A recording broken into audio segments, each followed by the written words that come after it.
ज्योतिष और जीवन में आपका स्वागत है।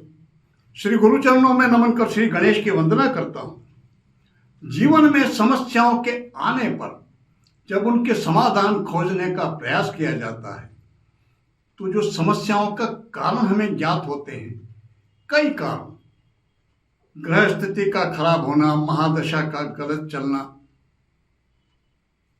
जन्म कुंडली में काल सर्प दोष है,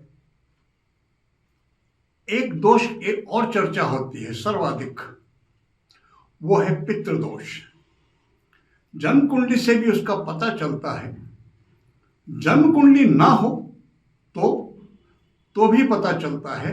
वो पता चलता है कुछ समस्याओं से।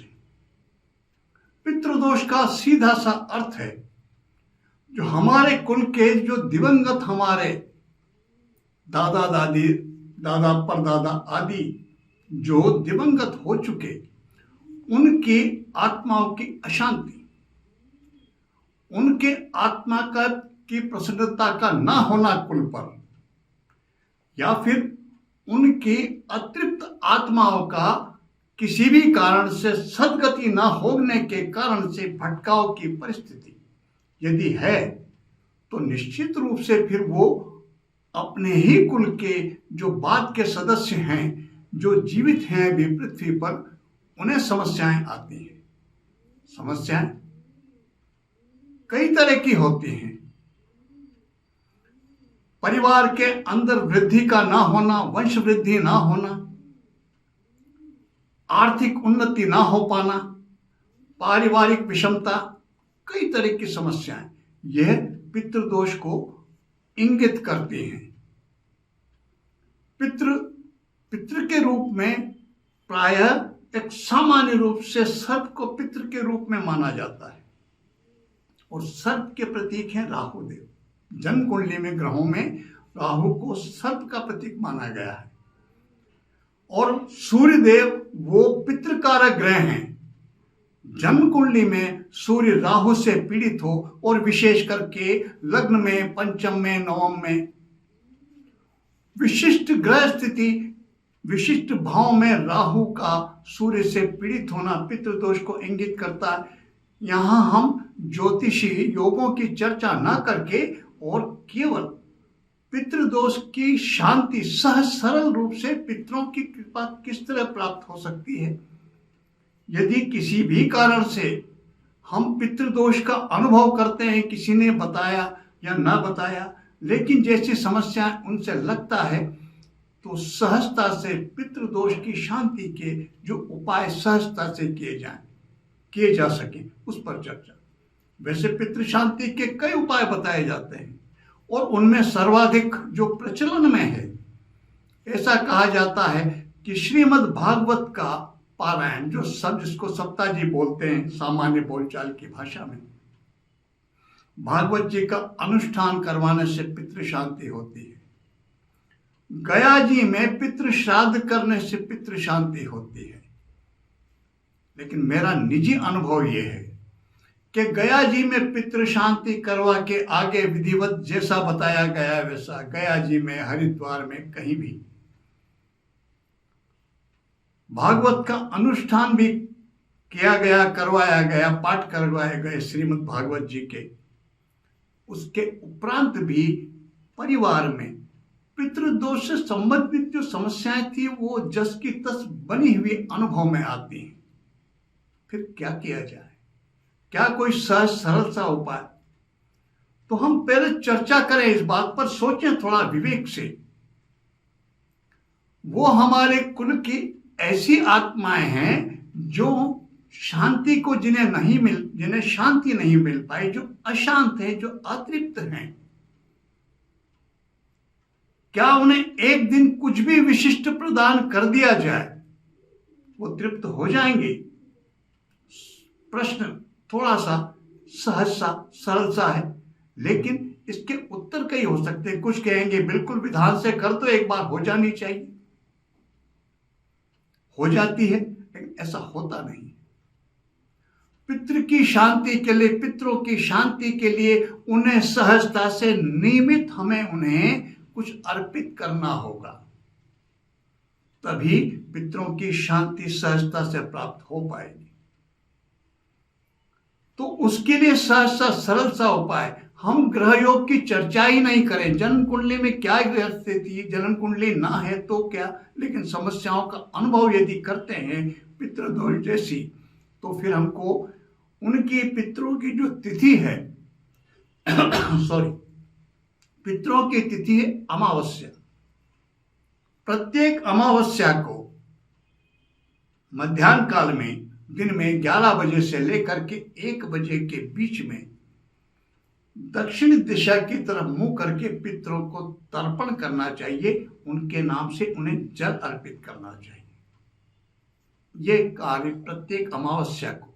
दूसरा, अमावस्या के दिन यथेष्ट हमसे जो बन सके कुछ भी पितरों के निमित्त हमें दान पुण्य कुछ निकालना चाहिए, मंदिर पे ही दे दें, कुछ भी करें, एक नियमित हमें यह करना चाहिए।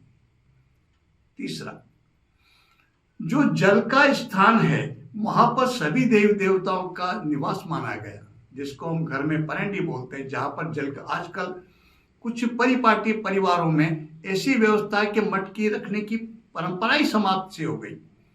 वो जो वाटर प्यूरिफायर लगा होता है डायरेक्ट उसी से भर के पानी पिया जाता है, यह गलत प्रक्रिया है।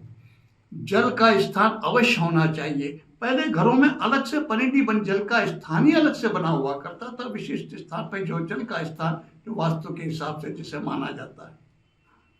हम कुछ भी करें, चाहे मटकी रखें, जल का कलश रखें, कुछ भी जल का स्थान अवश्य बनाएं और वहां पर प्रतिदिन संध्या काल में सूर्योदय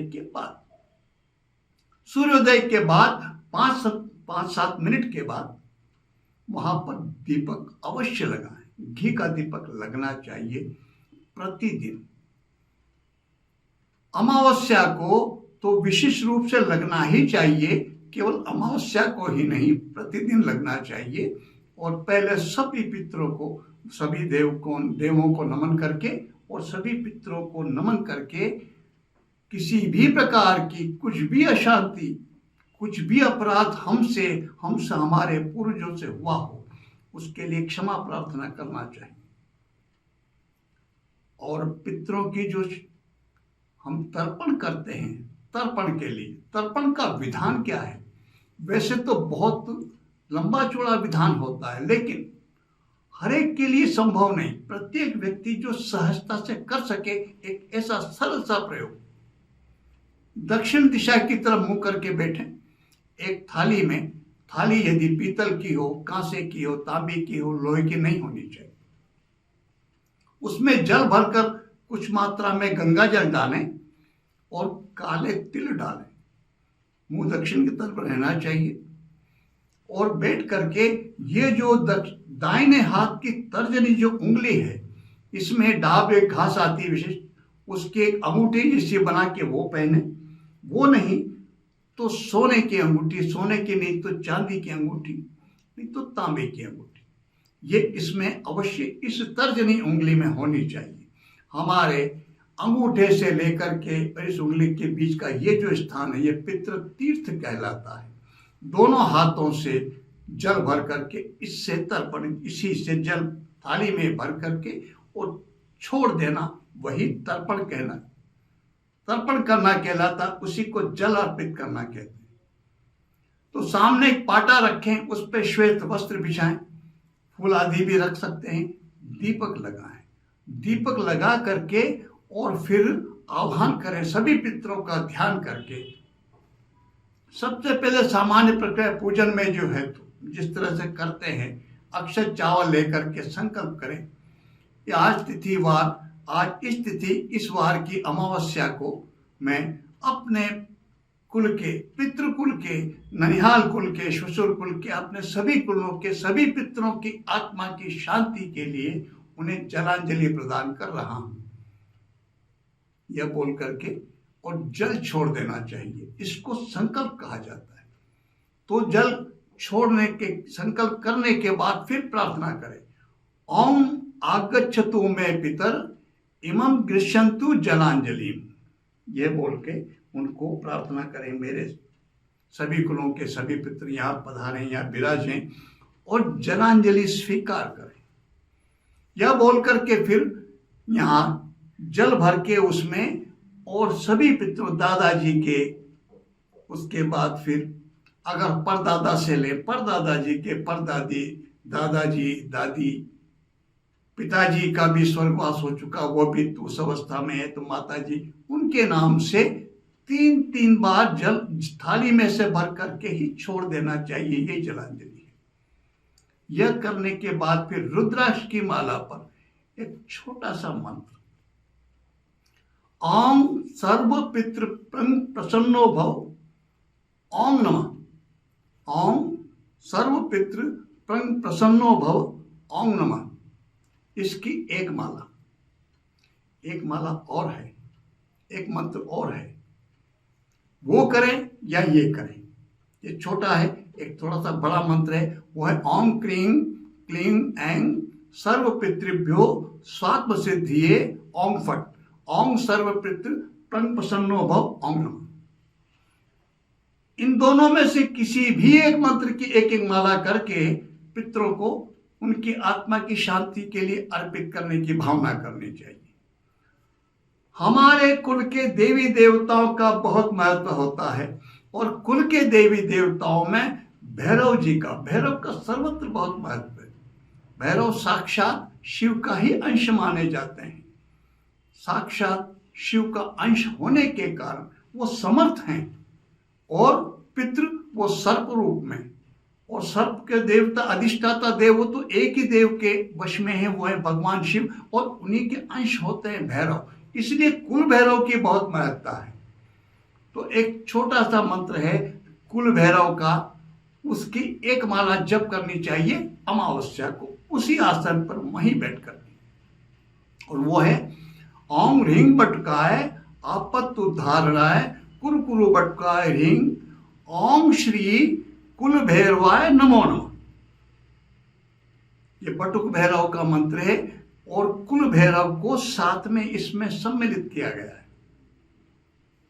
इसकी एक माला, ये सब जब करने के बाद ये महीने में एक बार अमावस्या को 11 से लेकर के 1 के बीच में ये कार्य होना चाहिए। पितृदोष से संबंधित कैसी भी समस्याएं हों, अगर हम एक बार करवा के आगे ये समझते हैं कि बस अब जीवन भर के लिए हमें कुछ करने की आवश्यकता नहीं, शांति हो जाएगी, तो वो वैसा होता मैंने नहीं देखा, मेरा अनुभव नहीं है। मेरे पास जो व्यक्ति आते इस समस्याओं से ग्रसित, वो सब करने के बाद भी उनकी समस्याएं जस की तस, और ये सहस्य प्रयोग मैंने उनसे करवाए और उन्होंने शांति का अनुभव किया, पितृ कृपा का अनुभव किया। वही प्रयोग, वही मंत्र मैंने आपसे इस वीडियो के माध्यम से आपसे भी शेयर किए। यदि कोई भी व्यक्ति आपके परिवार में, आपके मित्रों में, निकट में पितृदोष की शांति, पितृदोष के का अनुभव करते हैं, उससे पीड़ित हैं और सहज रूप से शांति नहीं करवा पा रहे हैं, जैसा कि बताया जाता, करने के बाद करवा चुके हैं, करने के बाद भी समाधान ना हुआ, तो ये सरल से प्रयोग करवाएं, बताएं उन्हें, निश्चित रूप से पितरों की शांति होगी और पितृ कृपा प्राप्ति होगी। आप सबके ऊपर, सभी कुलों के सभी पितृ कृपा करें और आप सबको आनंदमय, सुख शांतिमय जीवन प्रदान करें। इसी प्रार्थना के साथ मैं आप सबको नमन करता हूँ। नमस्कार।